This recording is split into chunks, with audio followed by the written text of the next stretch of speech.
오늘은 조금 무거운 주제를 가지고 여러분들한테 얘기를 하려고 그래요. 실은 주식을 시작했던 사람들이 항상 해마다 2월달, 3월달이 되면은 실적이 발표가 되면서 관리 종목이라는 곳에 들어가는 것도 있고 상장 폐지가 되는 것이 되는 것도 있습니다. 이런 것들이 생겼을 때 여러분들이 이게 어떤 회사들이 이런 게 되고 어떤 것들이 이런 식으로 되는지를 먼저 관리 종목은 뭔지 상장 폐지는 뭔지 좀 알고 진행을 해야 되겠다 싶어서 말씀을 드립니다. 일단 위험이 있는 건 여러분 우리가 안 해야 되는데 사람들이 정말 이상하게 이런 종목을 또 사시는 분이 있더라고요. 그래서 이 부분에 대해서 좀 말씀을 드릴까 합니다. 먼저 관리 종목이라는 거는 상장 법인이 갖춰야 할 최소한의 유동성을 갖추지 못했거나 영업실적 악화 등의 사유로 부실이 심화된 종목으로 상장 폐지 기준에 해당할 우려가 있는 종목을 말합니다. 그러니까 상장 폐지는요, 상폐 이런 소리 하잖아요. 나는 의리를 지키다가 상폐당했어. 대표적인 사람이 나 저번에 봤는데 TV에서 김보성 씨가 그 얘기를 하더라고. 의리를 지금 상폐 3번이나 당했다면서 이게 의리를 지킬 일입니까?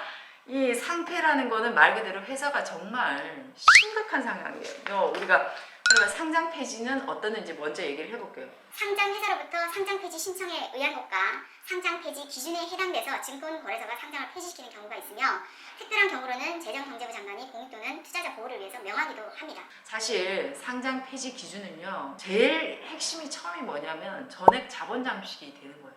그러니까 내가 돈을 100만 원을 투자해서 회사를 만들어서 넣었는데 결국에는 마이너스 나다가 이게 완전 자본 잠식이 다 돼서 내가 돈 넣은 것도 하나도 없어지는 케이스죠. 그것도 재료가 된 데서 더 마이너스가 나는 거예요. 이제 이런 건데 이렇게 상장 폐지가 되기 전에 주주들한테 보호 차원에서 뭐냐면 이 회사가 관리 종목에 들어갔습니다 라고 알려주는 거예요. 이 회사는 관리를 똑바로 하지 않으면 이제 상장 폐지가 될 수도 있습니다 하는 회사들이 관리 종목 회사입니다. 그러니까 이 많은 회사들 중에 왜 굳이 이렇게 관리 종목 회사를 사냐고. 안 사야 되는데 왜 사냐고요. 그러니까 이거를 사가지고 소송도 하고 있고 막 엉망진창인 회사들이 갑자기 막 상장 폐지, 여러분 정말 웃긴 게 상장 폐지 직전이나 관리 종목에 들어가기 직전에 회사 주식이 막 폭등하는 경우가 있어요. 그게 이제 뭐냐면 아무것도 모르는 멍청한 사람들은 이 회사가 괜찮나 보다 하고 들어가는 거예요. 왜? 주식 그냥 로드맵만 이렇게 딱 보면 주가가 옛날에 굉장히 높았거든. 높았는데 이제 요즘에는 주식이 안 좋으니까 이렇게 떨어졌을 거 아니에요. 근데 얘를 갖다가 갑자기 피치를 확 올리니까 이 회사의 내용을 모르는 사람들은 얘가 이 정도까지 올라갈 주식이다 착각하는 거예요. 그래가지고 뭣도 모르고 이 주식을 사고 들어가다가 관리 종목 그다음부터 뚝뚝뚝 떨어지는 거죠. 그래서 이게 주린이들이 그래서 제대로 주식을 하기 전에 반드시 회사 평가하거나 회사 가치를 잘 볼 수 있어야 되는 이유가 그겁니다. 모르고 따라갔다가는 여러분 이렇게 된다고. 큰일 나요, 큰일 나. 자, 그러면 관리 종목을 지정하는 기준이 어떻게 되는지 이제 말씀드릴게요. 이건 이제 상장 폐지 전입니다. 여러분들이 가장 먼저 신경을 써야 될 게 회사를 볼 때 재무제표, 제가 그때 말씀드렸죠. 회사의 재무제표를 꼭 내가 기본적으로 알려준 것만 사실 봐도 이거 금세 알 수가 있어요. 그 다음에 이런 것들에 대한 기본 바탕을 공시를 해줍니다. 항상 어디에서? 우리 다트, DART 우리 봤었죠. 전자공시조회 시스템에 들어가시면 거기에다가 회사명만 기록하시면 공시되는 것들이 쭉쭉 나와요. 그럼 거기에 보면 이미 공시가 떴다는 건 뭐예요, 여러분? 이미 문제가 생겼다는 거예요. 그러니까 그 전에 여러분들이 사실은 알아야 돼요. 그 회사가 문제가 있는지. 만약에 설령 모르고 있었다. 내가 주식을 갖고 있다. 이 회사 정말 가능성이 없다는 걸 빨리 알게 되면 이런 거는 손절을 빨리 해야 됩니다. 그냥 무턱대고 갖고 있으면 안 돼요. 그런데 이런 경우도 있죠. 완전히 관리 종목 가가지고 엉망이 돼 있는데 괜찮은 어떤 회사가 얘를 인수를 할 수도 있잖아요. 이런 경우는 상황이 좀 달라져요. 이러면 살길이 돈줄이 이제 들어왔으니까 살길이 되잖아요. 그래서 이게 주식은 알다가도 모르는 상황이 있는 거고. 그 부분 예상할 수 없지 않아요? 예상할 수 없죠. 그런데 그 정보를 미리 아는 희한한 사람들도 있다니까요. 그래서 먼저 사는 거죠. 근데 우리는 그런데 도박을 할 수 없다. 그래서 저는 가능한 한 여러분들한테 그런 주식은 권하지 않는다. 그때 우리 저기 인터뷰에 온 사람 중에 한 명이 그 얘기를 했어요. 아시아나 사도 되느냐. 아시아나 지금 보면은 자본 잠식 상태입니다. 그런데 아시아나를 대한항공이 인수를 하잖아요. 근데 우리나라에서 전체적으로 봤을 때 항공기를 대한항공에서 인수를 하면 대한항공이 없어질까요? 좀 애매하잖아. 회사 없애기도 진짜 우리 하나밖에 없는 그건데 물론 저가 항공도 있긴 하지만 그러니까 우리나라에 이런 상태가 됐을 땐 이건 좀 다소 좀 갈 것이다 라고 예상은 할 수 있죠. 그렇지만 마음은 불안한 거예요. 그거 대한항공도 지금 마이너스인데 거기에다 적자 또 지금 잡고 있고 공적자금 들어가고 지금 이러고 있는데 회생하고 하는 동안에 정말 코로나가 빨리 종식되고 투자 가치가 올라갈 때까지는 상당히 불안한 상태죠. 그런 회사를 굳이 투자를 할 필요가 있을까? 그 투자를 하라고 하는 사람은 어떠냐면 굉장히 고단수거나 고수거나 그 다음에 이때 단타를 치고 나오겠거나 이런 걸 두 가지를 생각하는 사람일 거라고. 그래서 뭐냐면 이거 대한항공이 인수할 거야 하는 소리를 이제 나왔으니까 조금 어느 정도 주식이 오를 거라고 생각한 거겠죠. 그래서 실제 그렇게 됐고 그래서 그때 주식을 빨리 사서 적당히 먹고 좀 나오자 이런 뜻으로 아마 권유를 했을지도 모르겠어요. 개맘은 그런 거 권유를 안 하겠습니다.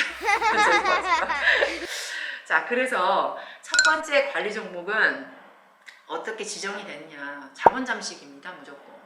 자본 잠식, 사업 보고서상의 자본금의 50% 이상이 잠식이 되면 자본금이 나와 있고 그 다음에 자본 총계가 나와 있는데 거기를 보면은 돈이 이렇게 반만큼 되고 이럴 때는 100% 뭐냐면 이익 잉여금에 보면은 가로가 딱 쳐서 이렇게 적혀 있어요. 이 결손금을 나타내거든요.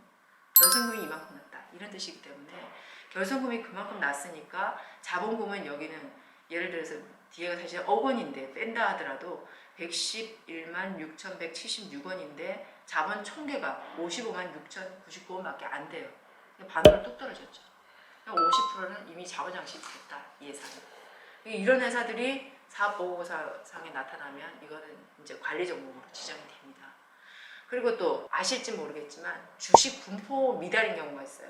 적어도 이제 우리가 상장을 해서 거래를 하게 되면 소액주주들이 200명 미만이 되거나 그 다음에 소액주주 지분이 10% 미만으로 떨어지면 이것도 관리 종목 대상이 됩니다. 거래가 활발하게 일어나고 최선을 다해서 노력을 해줘야 되는데 그렇지 않다는 거거든요. 그 다음에 또 매출액이 달아가지고 사업연대에 50억 원 미만으로 떨어지면 회사를 상장을 시켰는데 그 정도로 떨어진다는 건 이미 회사가 제대로 안 된다는 거겠죠. 또 그런 것도 있고요. 그 다음에 또 뭐 주가 수준이 또 미달이 돼가지고 액면가 20% 미만인 상태가 매매일 30일 매매일 기간으로 계속 지속이 된다든가 이렇게 될 때도 관리 종목으로 지정이 됩니다. 그리고 이제 또 이제 상장해서 법인을 올리게 됐을 때는 사업 보고서나 기타 회계적으로 이제 우리가 주식을 거래를 하고 있기 때문에 투명해야 되거든요.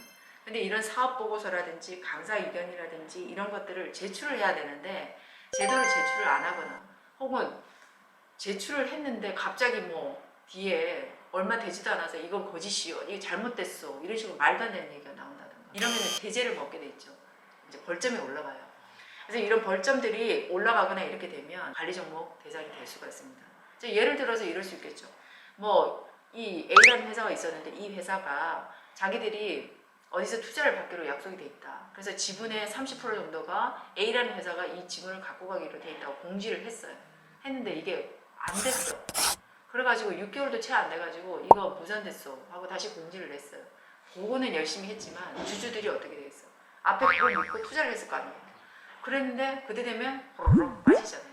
이런 상태를 벌이키면 이제 금융감독위에서 이렇게 관리 종목 지정 대상이 될 수 있다고 하고 이런 회사들이 이렇게 이제 하게 되면 상장 실질 심사 같은 것들을 이제 하게 됩니다. 그래가지고 이제 실제 상장 폐지 조건까지 가는 데는 최근 5년에 국내 증시에서 결산 관련된 문제로 이렇게 체크를 해가지고 상장 실질 심사 대상 여부를 처리를 한 다음에 이제 이건 도저히 안 되겠다 이렇게 생각을 하면은 상패 결정을 내리고 진행을 하게 되는 거죠. 상장 폐지가 되면 여러분 어떤지 알죠? 주식이 휴지가 된다 그러잖아요. 완전 그냥 돈이 다 날아가는 거예요. 의리 이거 하다가 절대로 큰일 난다는 거. 의리를 지키면 안 돼. 이런 거는 큰일 나요 여러분. 상장 폐지를 절대 하시면 안 돼요. 관리 종목이라고 여러분들이 네이버 같은 데 치어서 뉴스를 쭉 보시면 이런 것들이 쭉 나와요. 적자 관리 종목 상장 폐지 위기 뭐 이런 코스닥 기업의 30년 50%. 관리 종목 아이비 토마토 관리 종목 위기 체리브로 적자 터널 끝이 안 보인다 뭐 이런 식으로 또 뭐 이거 4일 전에 나온 거네 IA 네트워크스 관리 종목 지정과 무관하다 뭐 이런 것들 나오고 있고요. 그래서 이런 또 뭐 문제가 생기는 것 상장 폐지 같은 경우도 지금 또 뉴스 한번 보시면 거꾸로 상장 폐지 위기를 묘면했다 흑자로 전환되면서 이런 회사도 있습니다. 거꾸로 이런 경우는 이제 주가가 바닥을 치다가 이제 올라가는 거죠. 이렇게 되는 경우도 있고 그 다음에 또 아주 문제가 있었던 신라젠 뭐 이런 회사 지금 상폐 위기에 있거든요. 상장 폐기 경영쇄신 뭐 의미 지키고 상장 폐지 피할까 뭐 이런 신문들이 막 나와 있는데 보존부터를 한다고 하는데 과연 어떨지는 모르겠습니다. 특히나 이 신라젠 같은 경우 제가 바이오주 되게 힘들다고 그랬어요. 바이오주는요 여러분 재무제표를 보라 했는데 사실 재무제표 보면 다 적자예요. 똑바로 된 바이오 주식에 돈을 많이 처음부터 많이 가지고 하는 회사가 잘 없기 때문에 투자를 받아서 진행을 하기 때문에 보통 보면은 적자가 되어 있는 회사가 많아요. 그런데 물론 규모가 큰 회사들은 좀 다르겠죠. 그래서 가능한 바이오주를 하실 것 같으면 저는 여러분들한테 권할 때 사실은 우리가 코스닥도 있고 코스피도 있잖아요. 그러면 코스피에 상장된 회사 중에서 골라라고 좀 하고 싶어요. 왜냐하면 그건 그 정도로 주가 숫자도 많고 회사 기업도 크니까 돈을 끌어들일 수 있는 능력도 좀 더 있고. 그런데 이제 이렇게 신라젠 같은 이런 코스닥에서도 완전히 엄청나게 올랐어요. 왜? 의사분들이 거의 다 대부분 사서 아까 의리 지키고 그냥 계셨다가 하루아침에 지금 목걸이 났거든요. 왜? CEO가 도덕적 해이가 오고 돈을 빼돌리고 뭐 이런 것들 여러 가지 상황이 벌어졌고 또 심지어는 개발하고 있는 뭐 프로젝트가 뭐 거짓이다 뭐 이런 것도 나왔고 뭐 이상한 얘기들이 많이 돌면서 민사 형사 문제들이 다 터지면서 이렇게 됐죠. 자 이렇게 될 때는 진짜 이거 회진하기 상당히 어렵습니다. 그러면 여기에 돈을 투자한 사람들은 그냥 하루아침에 돈이 다 날아가거든요. 응. 그래서 바이오 주식은 사실 재무제표로 해석하기 상당히 어려운 부분이 있기 때문에 이 회사의 미래를 보고 파이프라인을 보고 이제 투자를 해야 되는데 사실은 내가 여러분들한테 늘 말하지만 재무제표 보고 괜찮은 주식 할 것도 많은데 굳이 위험부담 확률을 알고 할 거냐. 그러나 우리가 앞으로 많은 돈을 먹기 위해서는 사실 위험부담률을 감내하고서라도 바이오주를 할 수도 있단 말이죠. 그렇다고 봤을 때 그럼 어디에 평가를 둘 거냐. 이게 진짜 거짓말인지 아닌지 정말 제대로 하고 있는지 이걸 생각한다면 여러분 반드시 조금 큰 회사들을 선별을 해서 투자를 하시는 게 좋겠다는 생각을 합니다. 그래도 지금 전반적으로 그 제약회사들을 이렇게 보시면 또 굉장히 자기 자본금이 튼튼하고 괜찮은 회사들이 많거든요. 그런 회사는 사실 주식이 또 잘 안 오르고 왔다 갔다 안 해요. 근데 이제 이런 투기성이 강한 데가 완전히 막 치솟다가 하늘 내렸다 난리도 아니거든요, 여러분. 현혹되시면 안 된다는 거 또 한번 말씀드리고 싶고 지금 말씀드린 것처럼 이렇게 2월달, 3월달 되면은 사실은 주식을 투자하는 걸 조금 주린이들은 잘 모르시면 기업들 평가하실 때 이렇게 관리 종목이나 혹은 상장 폐지가 되는 회사들이 공지가 될 수 있기 때문에 이것들을 좀 보고 난 다음에 들어가는 것도 절대 나쁘지가 않다. 의리를 지키는 거는 어떨 때만 지키라고요. 그 회사가 굉장히 괜찮은 회사고 그 회사의 사장도 괜찮은 사람이고 또 사회공헌을 한다고 이렇게 또 그것도 해주고 이렇게 잘하는 사람들 계시잖아요. 이익 구조도 좋은 회사 이런 데 반드시 여러분들이 장기 투자하시길 바랍니다. 이상으로 오늘은 좀 무거운 주제지만 여러분들이 절대로 관리 종목과 상장 폐지 종목을 앞으로 평생에 있으면서 사시지 않을 것이라는 결의를 갖는 마음으로 말씀을 드립니다. 자, 여러분 안녕.